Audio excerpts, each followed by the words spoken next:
ang mga sitwasyon sa atong kinabuhi dili lunlon favorable or pabor nato. Naagyo'y daghan kayong sitwasyon na murag magkalisod ta. Nya sa panahon nga magkalisod na ta, wala na tay kwarta, walay pagkaon, walay kapalit og tambal, di malason pagita sa atong mga buhat, way maayong bunga, trabaho ka, mataktak pag yung trabaho, tungod aning retrenchment, mang-apply ka, di pag yung ka madawat, mga di malas man or mga problema. Unsa may atong ibutang sa atong hunahuna, ayaw gyud pag-ingon nga gisulayan ko sa Ginoo. Matod pas unang pagbasa, ang tanang nindot nga butang nagikan na sa Ginoo. Hain man ang problema, asa magsugod ang tentasyon, niya sa atong dautan nga mga pangandoy. Kaning ato mga dautan bang pangandoy? Unsa may daotang pangandoy? Kana bang maghuna-huna ta para sa atong kaugalingong katagbawan? Kana mo'y nakahatag og problema. Kay kung magsunod lang kita sa Ginoo, ang gusto gyud sa Ginoo, maghuna-huna ta para sa kaayuhan sa uban. Sige, lingay mong tupad. Inga, kinsay imong hatagan sa nindot, ako o imong kaugalingon? Sige, inga. Inga, sa imong nindot karon ba kisa may imong hatagan, ako o imong kaugalingon? Oh, mauna atong kabuang. Nya mauna siya'y dautan. Kana bang magsigi na taghunahuna unsay nindot nga mahitabo nato, di na ta maghunahuna unsay nindot nga mahitabo sa uban. Nya matud pa sa unang pagbasa, sulat ni Santiago, kining maong daotang hunahuna manganak ni og sala. Oh, sa atong pagsigig pangandoy nga nindot atong dangatan, manikas na ta, mamakak na ta, maglagot na ta, masina na ta. Ana, no? Nya ini humana ana, kung magsige na kuno na ang sala, muhingkod sa dang sala, mamunga na nagkamatayon, magpinatyanay na ta, o kaha, mamatay na ta. Tungod anang bunga sa sala. So gasugod gid na sa atong kaugalingong daotang tumong. Nya unsay daotang tumong? Kung maghunahuna na ta sa kaayuhan sa atong kaugalingon. Bisag unsay atong gibuhat dinhis kalibutan, kung ato na ginang buhaton para sa atong personal nga kaayuhan, daotan na siya. Self-centeredness or selfishness. Muna ang nagunag yung sugo sa Ginoo, deny yourself. Ang sa tubag nato sa Salmo,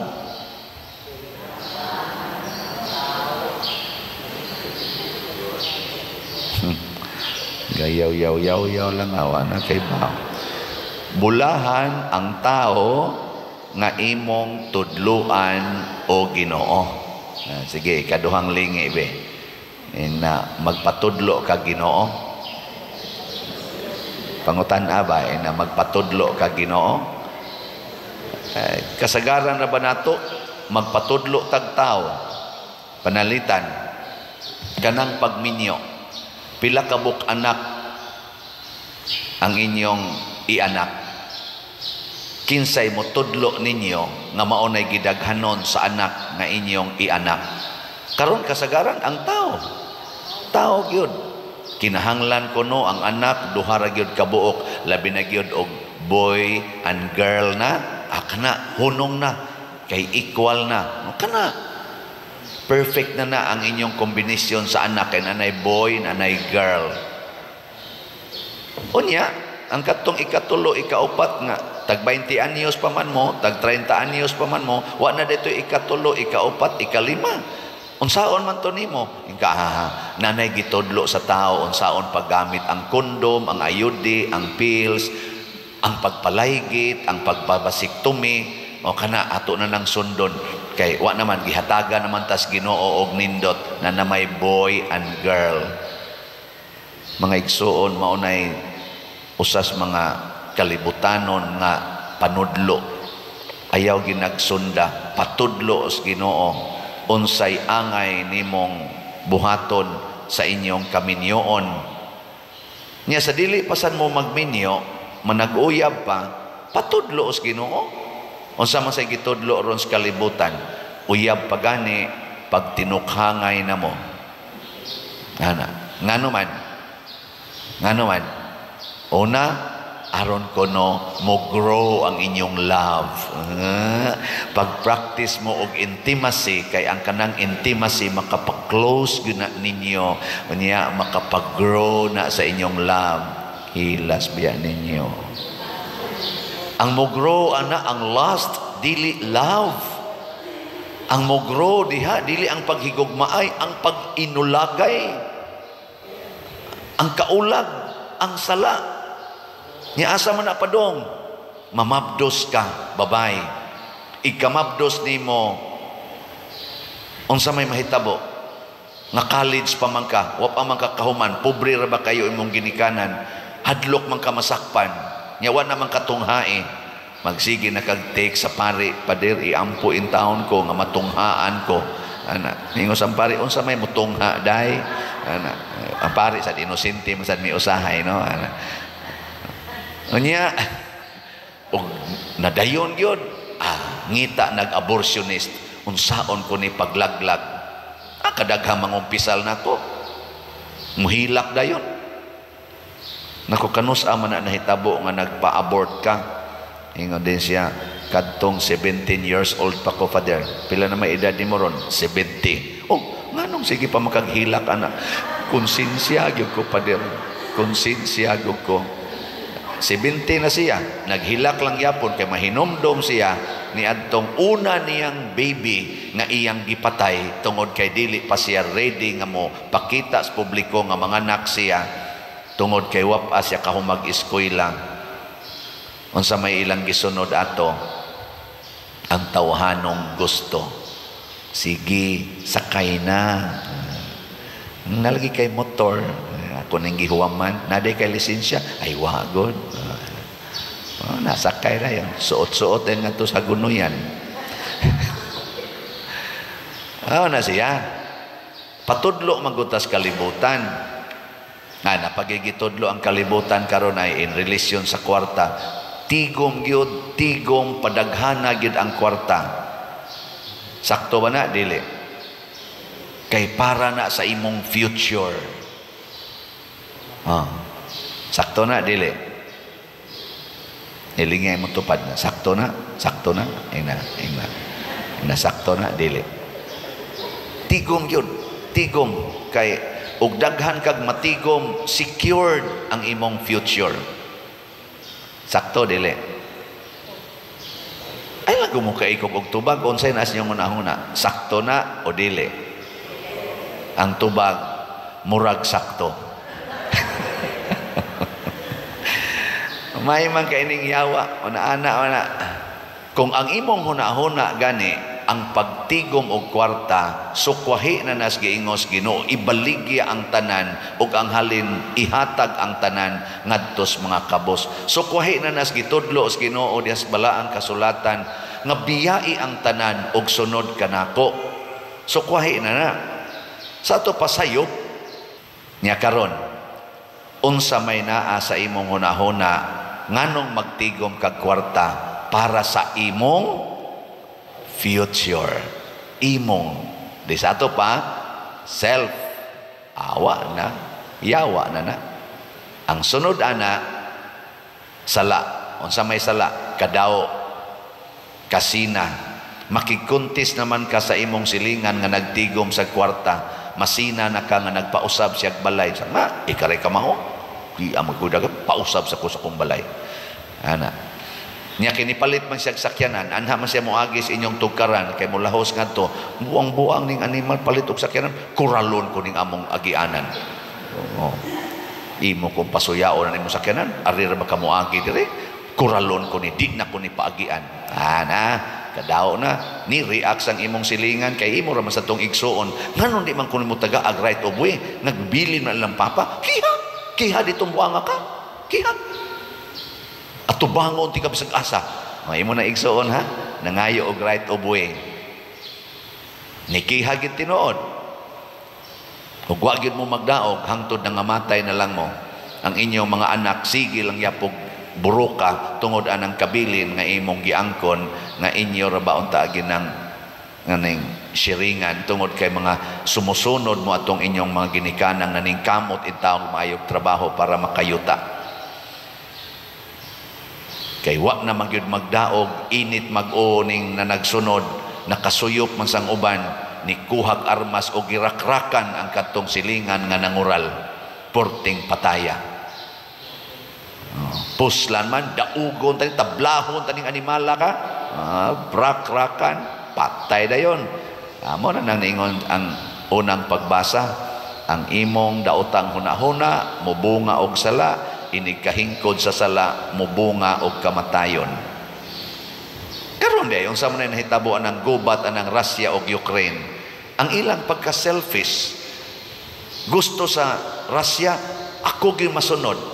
Ni-develop sad ang Ukraine, sa unang kauban na sila, ni-develop ang Ukraine, amo sad, amo maning kaugalingon. Gubat, patay na. Ni-matured na gyud ang ilang pagka-self-centered o pagka-self-righteous, ni bunga na ron og daghang kamatayon. Kana din nahitabo ron sa atong palibot inis atong naso, dili lang diha sa Mindanao, everywhere. Nganong kusog kay ron ang flash floods, mga landslides, tungod anang mga selfish nga illegal loggers, siging putol anang kahoy nga way ilis-ilis o pagtanom. Kanang mga kahoy diha sa kabukiran, kalasangan, putla na kay gamiton og lumber, ilisi og tanom. Na ano'y mga kahoy nga angay ang putlon kay naa sa Daplis Karsada, ni Sorgios Karsada, dili putlon. Kay supak kuno sa environment na ay nagsigig laging purting dagko ang kahoy gipamutol tagpila ka trucks ang gitransmit way ni badlong ana. Pero naano'y kahoy nga ni Sorgios Kilits Karsada di gyud naputon bisag usa ra ka buok, maghuwat kag kapila ka buok motor diha madapog, pila ka buok sakyanan dihang mabangga, ug ang kahugaw sa atong karsada nga national highway, provincial highway, bisan ganing barangay road, imo nang himuan og obstruction, kangilad na ana, hilas kay tabang. Batanon pa kaikod daghan ang nangaigo, ormok pananglitan, katrabaho pa kog land bank ato, katong flash flood sa ormok, pating daghan ang nangamatay. Noon sige pasanginlan, wa nay kahoy ang bukid. Daghan kay nangamatay des atos naga unsay nahitabo tungod kay wa nay kahoy ang bukid. Usa sa to ka barangayan didto Southern Leyte ba to? Diha say gitabunan usa ka barangay tuha na gyapoy kahoy. Karon Davao ug uban pang mga lugar purting daghanang nga landslide. Ang rason wa nay kahoy. Self-centeredness, kwarta gyud, kwarta. Kana sa kahoy pa lang na wapay labot diha ang illegal mining, illegal fishing, o illegal drugs. Kwarta gyud, kwarta. Illegal gambling. Ana. Mura magutag makuan tungod aning kanilaging mga daotang hunahuna mo na ingon ang Ginoo diri sa atong ebanghelyo nganong nabalaka mamubahin anang pagkaon nga makahimo man ko paghatag og pagkaon. Ang akong gipasabot nga ayaw mo pagsunod sa igpapatubo og pan, pasumbingay kana. Unsa may igpapatubo og pan ni Herodes og sa mga Pariseo ang ilang garbo. Ang nakapa-inspired nila aron magtuon, aron mo mahimo silang bright, aron mo trabaho sila ang ilang garbo nga dako kog income, daghan kog dungog para sa akong kaugalingon. Pasabot ang sa Pariseo o sa kang Herodes, patubuon ang kaugalingon, dili ang katilingban. Ang gusto ni Kristo, patubua ang katilingban, dili ang kaugalingon. Kana mo'y sakto? Sige, katapusang lingi sa imong tupad. Ingna siya, sugod karon, ako na kang patubuon. Sige. Sugod karon ako na kang patubuon. Nindota no, nya moingon din na imong tupad, bayri to akong utang. Di ba? Imo da yung parsyalan. Ang iyang utang imong parsyalan. Gamay ra man sa imong sobra. Nya maghinatagay na ta. Mao na ning ato mga slots, nitubo ang atong kumbinto, nahimo na narong 3-story with roof deck. Tungod na sa inyong mga slots, sige mong palit din hig slots. Ninagko ning atong mga properties, nakapatukod pa ta ng kapilinya, nakasuporta ng mga activities sa atong mga archdiocese, nakatabang tagdaghan kay mga parokya, sa seminaryo o uban pa, tungod sa inyong mga slots. Nitubo ang katilingban tungod kay kamaotang muhatag para sa katilingban, dili lang pagsigig patubo sa kaugalingon. Ano? Okay. Congratulations yung tanan. Atong pakpakan ang nitabang nato dinhi. Salamat kayo. Praise the Lord. Muna'y tinuod nga praise the Lord. Hallelujah. No? Dili kay mutubo ang tubig sa inyong silingan kay imo nang gikural ang agianas tubig. Ang imong kaugalingon dito hayahay ang inyong silingan nitubo ang tubig niabot sa hawak dito sud silang balay.